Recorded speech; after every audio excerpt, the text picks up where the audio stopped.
మరలా నా చెంతకు తిరిగి రండు అని ప్రభు పిలుస్తున్నారు. How do you come? ఎలాగొస్తాం?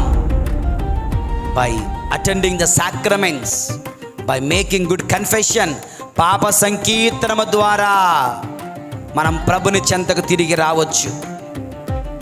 ఈ యొక్క 40 రోజులు దివ్య పూజాబలిలో పాలు పంచుకున్న ద్వారా ప్రభుని సన్నిధిలో ప్రభుని చెంతకు తిరిగి రావచ్చు. దేవుని యందు ప్రియులారా, ఎందుకంటే ఆయన కరుణామయుడు, ఆయన దయామయుడు, ఆయన సులభముగా వాడు కాదు. ఆయనే కనుక సులభముగా కోపపడేవాడైతే నువ్వు నేను ఎవడ ఇక్కడ ఉండం. మన పాపములకు ఆయనే కనుక కోపపడే వ్యక్తి అయితే ఎప్పుడూ మనందరం నశించిపోవాలి, మరణించాలి. The Lord is patient. The Lord is compassionate. The Lord is merciful.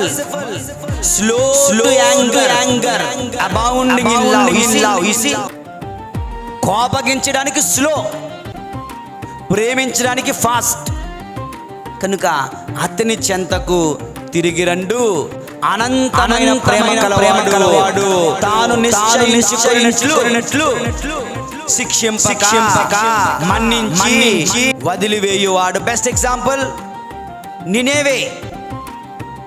నినేవేను నిశ్చయించుకున్నాడు. 40 రోజుల్లో నినేవేను అంతము చేయబోతున్నాను అని. యోనా వెళ్ళి ప్రబోధించేసరికి వాళ్ళందరూ గోనె బట్టలు ధరించి పశ్చాత్తాపం చెందారు.